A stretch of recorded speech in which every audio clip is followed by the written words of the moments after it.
Thank you for joining us with another episode of the Dealmaker Series. Today, I am joined by commercial banker at Regions Bank, Mr. Joshua Lewis. Josh, thank you, sir, for joining us today. Tell us about yourself and tell us about the bank. James, thanks for having me. Josh Lewis. I'm with Regions Bank. I work in their middle market section. I'm calling on companies 100 million to $1 billion in size. Regions Bank has been in Dallas a little over 20 years now, really making a push into the middle market area over the last 5 years. I've been in banking myself 10 years, started out at a slightly larger firm, and been with Regions for a year and a half and absolutely loving it. Awesome. Thanks again for joining us. If you're ready, let's jump right into it. What are you seeing in the current state of deal flow in this quarter? So this quarter, we're seeing a lot of wait and see. It seems like everybody's waiting on the rates to come down. Is that right? The Fed's talking about will they bring one or two cuts, maybe three cuts this year. Of course, the president office, they're definitely wanting those cuts to happen. And we're seeing that with certain moves as people are resigning their positions or getting pushed out of their positions, however you want to call that.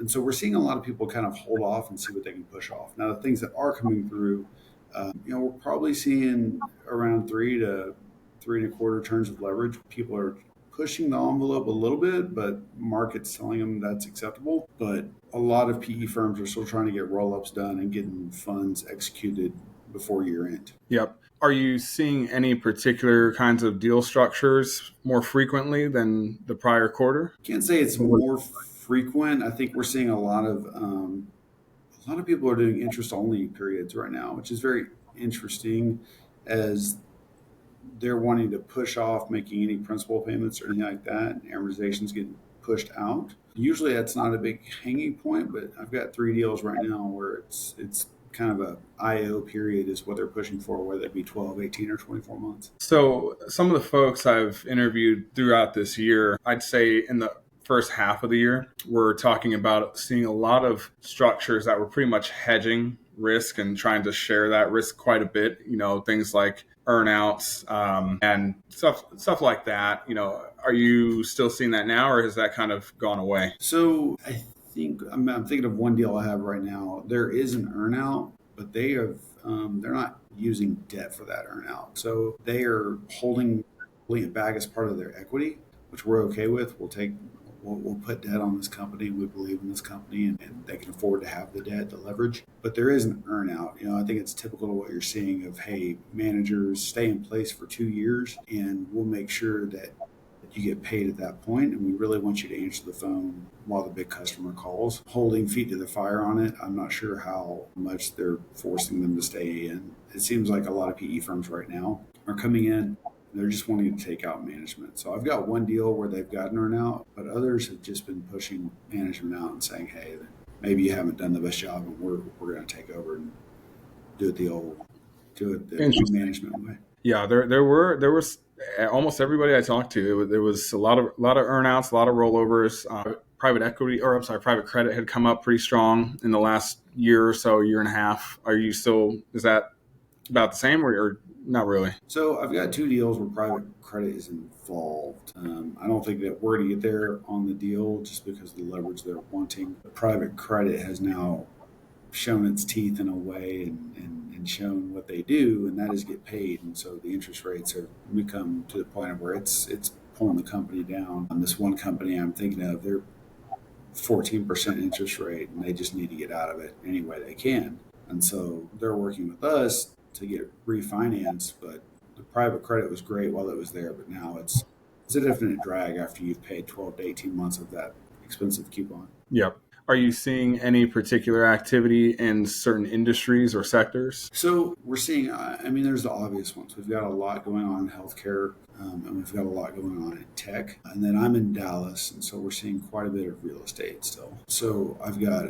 there's a couple of developers out there that are doing a lot of multifamily builds. We've got a couple of industrials going up. As companies, instead of acquiring or borrowing more money, they're reinvesting the funds back into growing the business. So we're seeing that. Then technology is kind of moving and blowing and going as it typically does. Hospice has been hot this year as hospice, senior living, at-home health. That's been growing as well. You kind of mentioned or touched on this a moment ago. What is the current climate, would you say, with interest rates and tariffs, are those impacting deals or not so much? It's a huge impact. I think everybody in 24, and I didn't make up these sayings. Somebody else gets the credit for this, but I think in 24 the theme was stay alive till 25, and we all thought in 2025 finally the election will be out of the way and we can get down to business.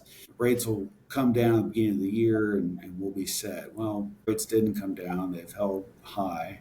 And so it's created a wait and see environment. So now kind of the saying, and again, I didn't create it, is take your kicks till 26. Hopefully 26, we see the rates come down the end of 25, and that'll allow people to start to make the deals. There's a lot of people nervous about tariffs. I work with a couple of manufacturers. They work with sheet metal, and they're waiting to see what happens on the tariffs. They're already starting to source from other countries, um, but it's tough to jump into that when 90% comes from one country. And so they are all diversifying, but I still think they're 12 to 15 months from having a solution that doesn't break the business right now. Are you seeing tariffs impacting on the real estate side? I know you mentioned you have a few multifamily clients. Have they mentioned anything about that? Because I know some of the materials from vendors are kind of moving up in price, some as high as 20%. And maybe some of those vendors are kicking that price hike down to the consumer or the investor in this case. So are you seeing anything about that? Or are you hearing anything around that? So we have seen some price go up. Now, President Trump's office signed their executive order around the price of wood and what should happen there. And so that's offsetting a little bit for them. And then the price of labor has come down for them in 2025 as well. So largely, I think compared to 2024, they're seeing some elevation, but most of it's staying relatively flat as some costs come down. Labor cost was a big portion of it to offset the creep in the tariffs. That's good to hear. Hopefully it'll stay that way or even come down further so we can spur more business. I know that maybe for those that are watching, they don't maybe entirely understand how much of the business market is driven by real estate here in Dallas, but it's quite heavy. And on that note, what do you think makes DFW or Texas unique versus all the other markets? So DFW is unique. I'm not sure how many cities have more financial institutions than we do, and then just family offices, PE. We're very heavy in people wanting to deploy funds here. So it's a very competitive market, both in banking, private credit, private equity. It's very competitive here. Um, you know, I think you'll look it up and you can tell everybody what it is after I'm off. I think Dallas is number two in the number of banking institutions in DFW versus only behind New York City. Yeah, I think it is. And so there's a lot of competition here, and because of that, you still have people that are wanting to get money deployed. Banks are still wanting to do deals. I still have to make my numbers for the year, and Yeah. every other bank is the same. And so that makes us a little different.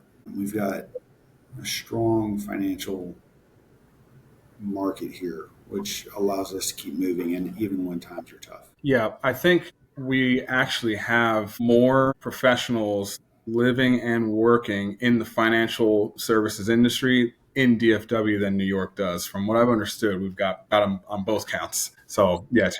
JP Morgan famously built their 5 buildings up in Plano. Goldman Sachs, they're building right next door to Regions here. And they will have more people in Dallas than they will in New York once that's done, I believe.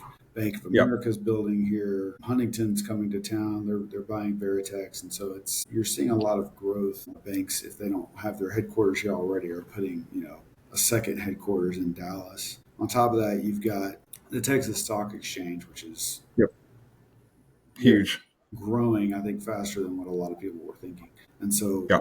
you couple those together, and we're just seeing a lot of people bring their headquarters here and their financial teams here. It just means Yep. added growth. I mean, just from real estate alone to reflect that, there's over 1,000 people a day moving to the DFW market, so it's growing. It is. It is. It looks like it's priming up for another growth spurt as well. And with that, one last question. What do you see coming next? Let's look into the crystal ball. What kind of a major shift or trend do you see coming in 2026 or after? Yeah, no, it's fun. I wish I had that crystal ball because it would help me a lot.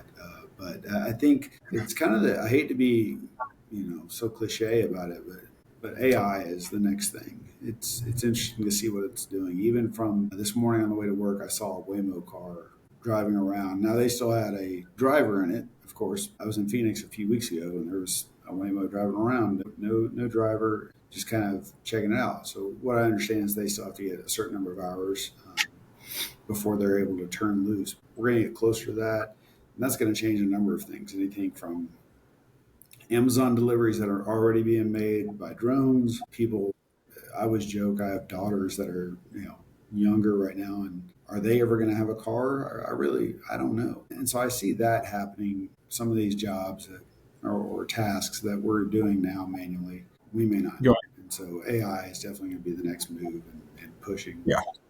to the next phase of industry. And Yep. Next frontier indeed. Thank you for those insights, Josh. I appreciate your time. For those of you watching, hopefully you found this as insightful as I have. DFW is obviously a fabulous place to do business, whether you're small, medium, or large, like we talked about. For more insights from the Dealmaker Series podcast, check out my YouTube channel. Josh, thank you, sir. thanks, James.